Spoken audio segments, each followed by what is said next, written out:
جب کبھی کوئی کتاب اللہ کو پس پش ڈال دے، انبیاء کی تعلیمات سے روگردانی کر دے، تو اس کا الٹیمیٹ نتیجہ یہ نکلتا ہے کہ وہ پھر تعویذ دھاگوں میں پڑ جاتی ہیں امت. اور یہی بنی اسرائیل کے ساتھ ہوا کہ جب انہوں نے اللہ کی کتاب کو پس پش ڈال دیا تو پھر وہ جادو سیکھنا شروع ہو گئے، تعویذات کا علم انہوں نے سیکھنا شروع کر دیا. شیاطین کا اتنا انٹریکشن ہو گیا کہ وہ انسانی شکل میں سامنے آ کے ان کو جادو سکھایا کرتے تھے اور وہ فخریہ جادو سیکھا کرتے تھے. حتیٰ کہ اللہ تعالیٰ نے 2 فرشتے نازل کیے ان کی آزمائش کے لیے، ہاروت اور ماروت.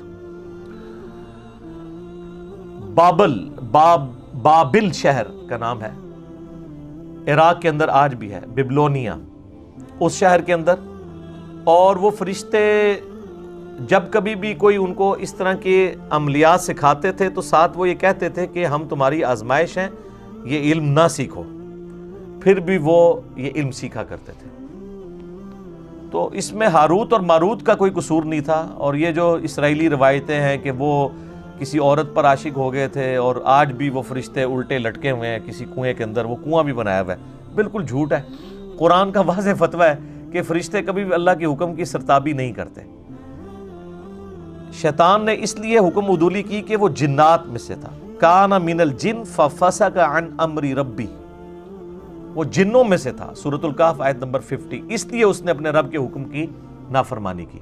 ہاروت اور ماروت تو فرشتے تھے، تو اللہ تبارک و تعالیٰ کی وہ ڈیوٹی پوری کر رہے تھے.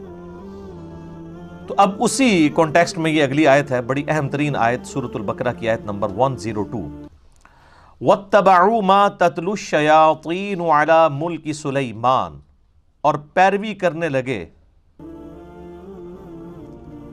اس کی جو پڑھا کرتے تھے شیاطین سلیمان کے عہد حکومت کے اندر.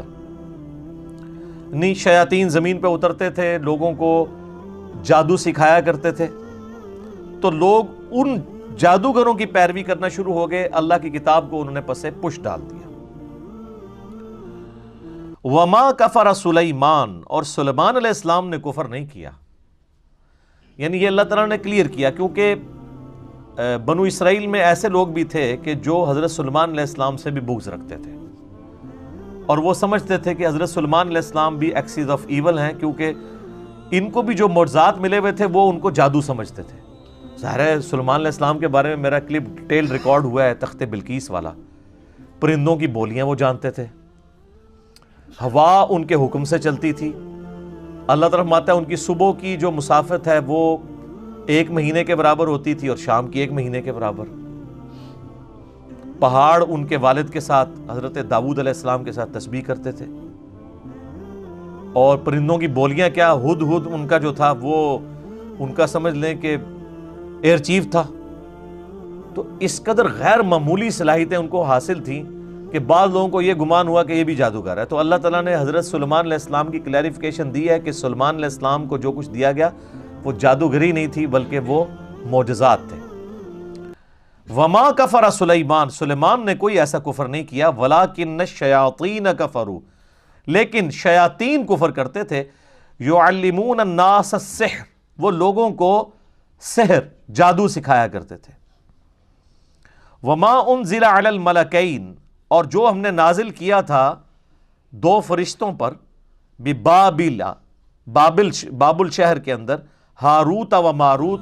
ہاروت اور ماروت 2 فرشتے تھے جن پہ ہم نے ایک ایسی خاص چیز نازل کی تھی، وہ آگے ذکر آ رہا ہے، جو وہ لوگوں کو سکھایا کرتے تھے.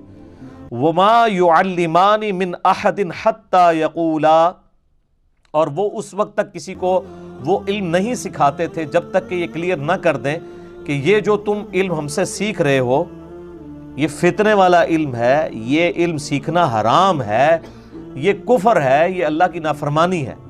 لیکن وہ آزمائش کے طور پہ سکھا رہے تھے. اللہ تعالیٰ ظاہر ہے اللہ تعالیٰ نے یہ سارے معاملات کیوں پیدا کیے ہیں؟ تاکہ انسان کو آزمایا جائے. اب اللہ تعالیٰ نے خنزیر کو اللہ نہیں پیدا کیا نا، اور ہمارے اوپر پابندی لگا دی کہ اس کا گوشت نہیں کھانا. اس میں خنزیر کا تو کوئی قصور نہیں ہے، اس کو ہماری آزمائش کے لیے پیدا کیا. تو اس طرح اللہ تبارک و تعالیٰ نے جو یہ جانچنے کا نظام پیدا کیا اس میں کوئی نہ کوئی اللہ تعالیٰ کی ڈیوٹی پوری کر رہا ہوتا ہے، بشرطے کہ کوئی بغاوت نہ کرے تو اس کے اوپر کوئی اس طرح کا بلیم نہیں آتا. تو جب کبھی بھی وہ کسی کو سکھانے لگتے تھے وہ دونوں، تو وہ کیا کہتے تھے؟ انما نحن فتنۃ، ہم تو نہیں مگر فتنہ، آزمائش ہے تمہارے لیے، فلا تکفر، تو مت کفر کرو۔ یعنی فرشتے کہتے تھے کہ ہم کفر سکھا رہے ہیں لیکن کفر نہ سیکھو، یہ اللہ کی آزمائش ہے۔ یار اس سے ننگی بات کوئی کی جا سکتی ہے کہ فرشتے انسانی شکل میں آئیں اور کہ ہمیں اللہ نے تمہاری آزمائش کے لیے بھیجا ہے کہ دیکھتے ہیں کہ کون اس آزمائش میں پڑتا ہے، کون نہیں پڑتا، اس کے باوجود لوگ گمراہ ہو جائیں۔ فَيَتَعَلَّمُونَ مِنْهُمَا مَا يُفَرِّقُونَ بِهِ بَيْنَ الْمَرْءِ وَزَوْجِهِ، اور وہ کیا سکھاتے تھے؟ وہ دونوں سکھایا کرتے تھے ایسا منتر، ایسا جادو، ایسا کوئی تعویذ گنڈا سکھاتے تھے جس کے ذریعے میاں بیوی کے درمیان علیحدگی کروا دیں۔ یعنی وہ جو فرشتے تھے وہ کیا کرتے تھے؟ اللہ تعالیٰ کی طرف سے آزمائش تھے، اور ایسی آزمائش تھے کہ وہ ایسا منتر سکھاتے تھے جس کے ذریعے کوئی شخص میاں بیوی کے درمیان جدائی کروا سکتا ہے۔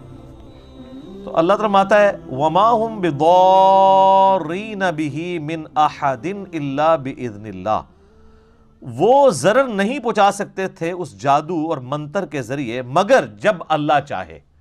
اللہ نہیں چاہے گا تو نہیں اثر ہوگا، سیدھی سی بات ہے، اور جب اللہ چاہے گا تو کوئی بچت نہیں کر سکتا۔